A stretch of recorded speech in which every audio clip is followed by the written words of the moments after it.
ഹറാമുകൾ ഹറാമുകൾ തന്നെ, അനാചാരങ്ങൾ. ഒരു മഖാമിലും വന്ന ഒരു കുട്ടിയും പോയി സുജൂദ് ചെയ്യാൻ പാടില്ല. അവർ അല്ലാഹു അല്ല. അല്ലാഹുവിനെ നമുക്ക് സുജൂദ് ചെയ്യാൻ പറ്റുള്ളൂ. അല്ലാഹുവേ ലാ തജ്അൽ ഖബ്രി വസനൻ യുഅബദ്. ഹബീബിന്റെ ഒരു മുഅ്ജിസത്ത് നോക്കണം. പുണ്യനബി തങ്ങൾ പറഞ്ഞു, റബ്ബേ എന്റെ ഖബർ ഒരിക്കലും ആരാധിക്കപ്പെടുന്ന ഒരു ആരാധനാ മൂർത്തിയാക്കി എന്റെ ഖബറിനെ മാറ്റരുത് റബ്ബേ. ആരുടെ ദുആയാണ്? ഹബീബിന്റെ ദുആയാണ്.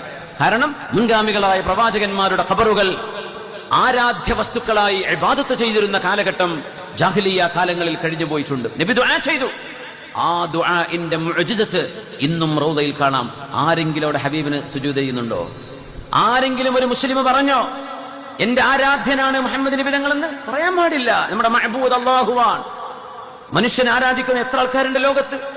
മനുഷ്യന് സുജൂദ് ചെയ്യുന്നവർ എത്രയെല്ലാം ആളുകൾ, ഏതിനെയൊക്കെല്ലാം ആരാധ്യരായി കടന്നുകൊണ്ട്, ഏതൊക്കെ ഫിലിം സ്റ്റാറുകൾ, മ്യൂസിക് സ്റ്റാറുകൾ, സ്പോർട്സ് സ്റ്റാറുകൾ, ആരെയൊക്കെ എന്റെ ആരാധ്യനാണെന്ന് പറയുന്ന ആളുകൾ ലോകത്തുണ്ട്. പക്ഷെ ഒരു മുസ്ലിമും പുണ്യ മുഹമ്മദ് റസൂലുള്ളാഹി എന്റെ ആരാധ്യനാണെന്ന് പറയൂല.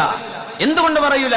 അങ്ങനെ എന്നെ ആരാധിക്കപ്പെടുന്ന വസ്തുവാക്കി മാറ്റരുത് റബ്ബേ എന്ന് ഹബീബ് ദുആ ചെയ്ത ദുആ ഈ ഉമ്മത്തിൽ അല്ലാഹു പുലർത്തി തന്നത് ഹബീബിന്റെ മുഅ്ജിസത്താണ്. അവരാണ് റസൂലുള്ളാഹി സ്വല്ലല്ലാഹു അലൈഹി വസല്ലം. അത് മുസ്ലിമീങ്ങൾ ചെയ്യൂല.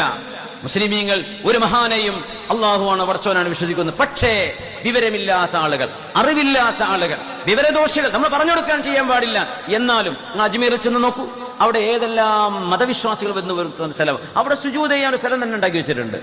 നമ്മൾ സായിരീങ്ങൾ മഹാനായ ഖാജാ മുഈനുദ്ദീൻ ചിശ്തി തങ്ങളെ അവിടെ സിയാറത്ത് ചെയ്യാൻ വേണ്ടി പോകുമ്പോൾ നമ്മൾ നമ്മുടെ അഖീദയിലാണ് പോകുന്നത്, അല്ലേ? നമ്മൾ അവിടെ ഉറച്ചൊക്കെ നാട്ടിൽ എന്ത് ചെയ്തോട്ടെ, നിങ്ങൾക്ക് എന്താ കുഴപ്പം?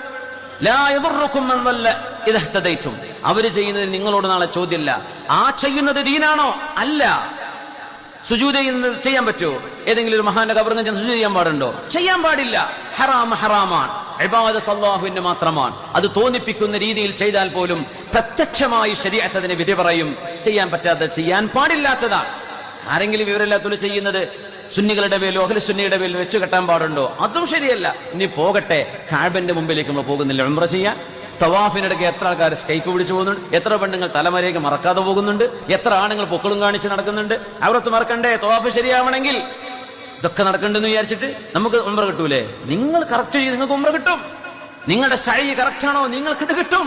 അവിടെ വിവരമില്ലാത്തവൻ വന്ന് വല്ലതും ചെയ്തു എന്ന് വിചാരിച്ച് നിങ്ങൾ എന്തിനു വേദ എന്നതുപോലെ വിവരമില്ലാത്തവർ പല മഖാമിലും പലതും ചെയ്തേക്കാം. അതിനെ ഒരു വരുമാന മാർഗമായി കണ്ടേക്കാം. അതൊക്കെ അവരും പടച്ചോനും തമ്മിലുള്ള വിഷയമാണ്.